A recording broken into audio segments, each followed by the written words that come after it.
హనుమంతుడు అంజనీదేవి పుత్రుడు, కేసరి నందనుడు. హనుమాన్ గురువు వచ్చేసి సూర్య భగవానుడు. సూర్యుని దగ్గర హనుమంతుడు విద్యలు నేర్పించమని అడిగితే, సూర్యుడు నేను ఒక్క చోట నిలబడను కదా, ఎప్పుడూ కూడా నాది ప్రయాణం జరుగుతూనే ఉంటుంది, ఏం చేయడం ఎలా నీకు నేర్పను అన్నప్పుడు, హనుమంతుడు నీతో పాటుగా నేను కూడా ప్రయాణం చేస్తూ నేర్చుకుంటానా అని అన్ని విద్యలు కూడా శ్రీ సూర్య భగవానుని దగ్గర శ్రీ హనుమంతుడు నేర్చుకున్నాడు. ఇప్పుడు మనం యోగాసనాలు వేసేటప్పుడు సూర్య నమస్కారం అని చేస్తాం కదండి. సూర్య నమస్కారాన్ని యాక్చువల్లీ అందరికి గిఫ్ట్ గా ఇచ్చింది శ్రీ హనుమంతుడే అన్నమాట.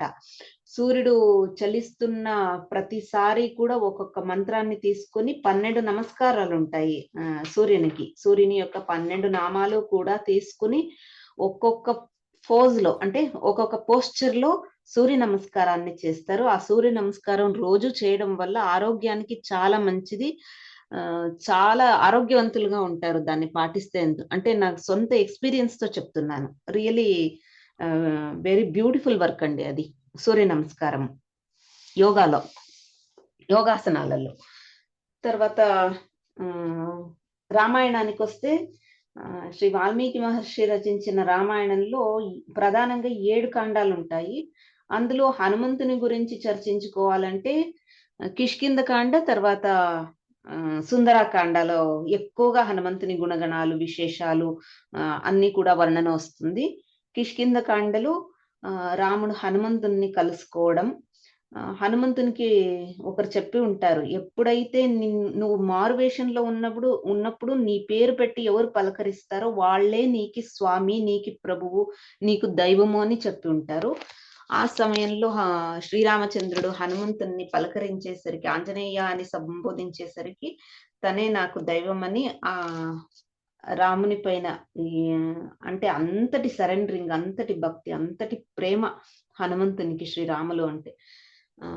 అప్పుడు వాళ్ళిద్దరి సందర్శనం జరుగుతుంది. సుగ్రీవునికి తర్వాత రామునికి స్నేహం ఏర్పడుతుంది హనుమంతుని వల్ల. వాలి వధ జరుగుతుంది. తర్వాత సీతమ్మ తల్లి అన్వేషణ కొరకు నలుదిక్కుల్లో కపి సైన్యం అందరూ కూడా వెళ్తారు. అప్పుడు సముద్రం, ఇటు దక్షిణ దిక్కుగా సముద్రం ఉంటుంది. అటు వెళ్ళేది ఎవరని, సముద్రాన్ని ఎవరు దాటగలరని అందరూ కూడా చర్చించుకుంటారు. అప్పుడు వాళ్ళలోనే పెద్దవాడైన జాంబవంతుడు హనుమంతుడే దీనికి సరి అయిన వ్యక్తి అని నిర్ధారిస్తారు. హనుమంతుడు నేను ఎలా దాటగలను అన్నప్పుడు పొగడతారు హనుమంతుణ్ణి. కొందరి శక్తి ఎక్కువ కావాలంటే కొందరిని పొగడాలి, కొందరిని తిట్టాలి. ఇక్కడ హనుమంతుని పొగిడితే తనకి విపరీతమైన శక్తిని పెంచేసుకుంటాడు. అదే భీమసేనుని తిడితే గాని తనకు కోపం రాదు, తన శక్తి ప్రదర్శించాడు.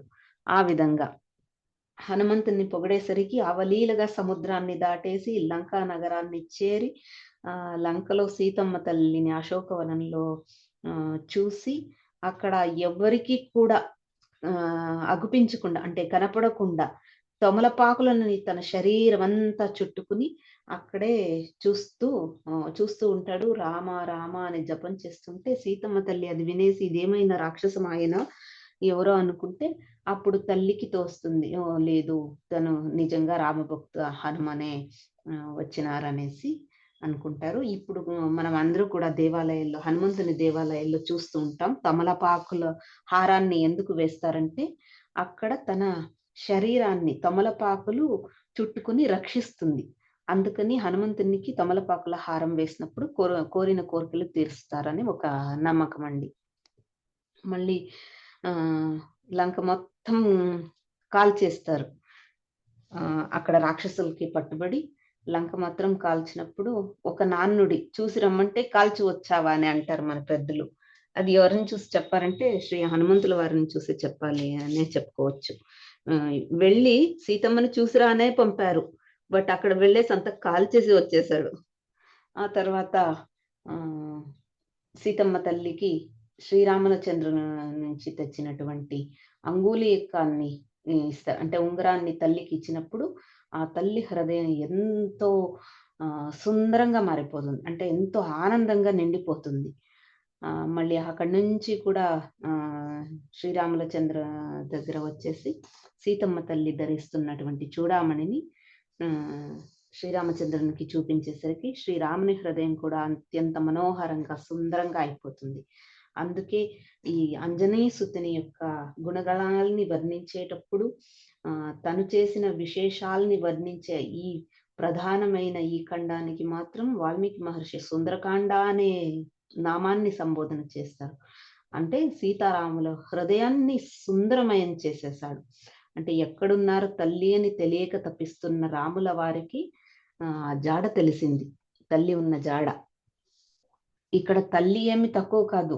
మనం రియల్లీ చెప్పాలంటే సీతా స్వయంవర ఘట్టంలో శివధనుస్సుని ఎక్కుపెట్టిన వారికే సీతమ్మ తల్లిని ఇచ్చి వివాహం చేయాలని జనక మహారాజు అందరికీ కూడా చాటింపు వేసుంటారు.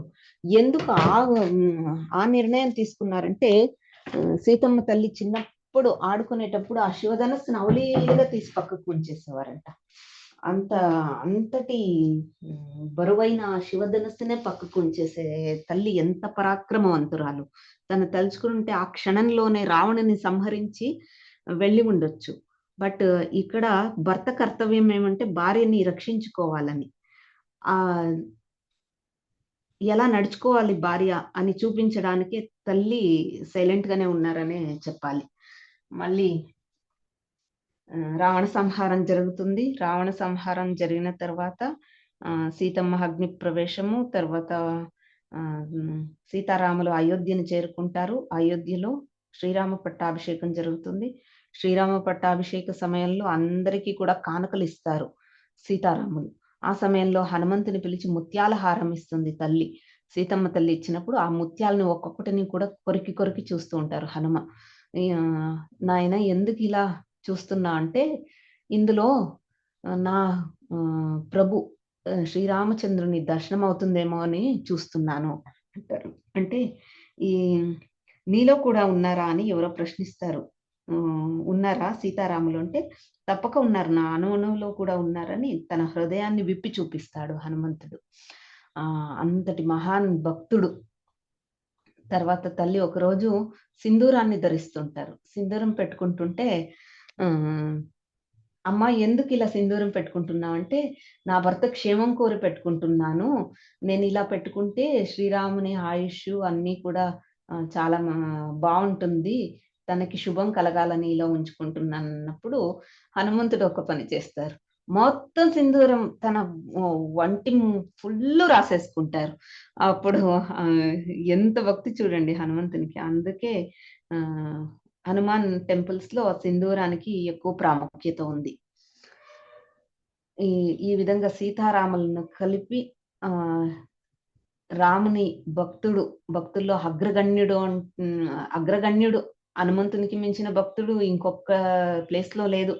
రామాయణం ఎక్కడ పఠనం జరుగుతుందో, రామనామ కీర్తన ఎక్కడ జరుగుతుందో అక్కడొచ్చేసి హనుమంతుడు తిష్ట వేసుకుని కూర్చుని ఉంటారు.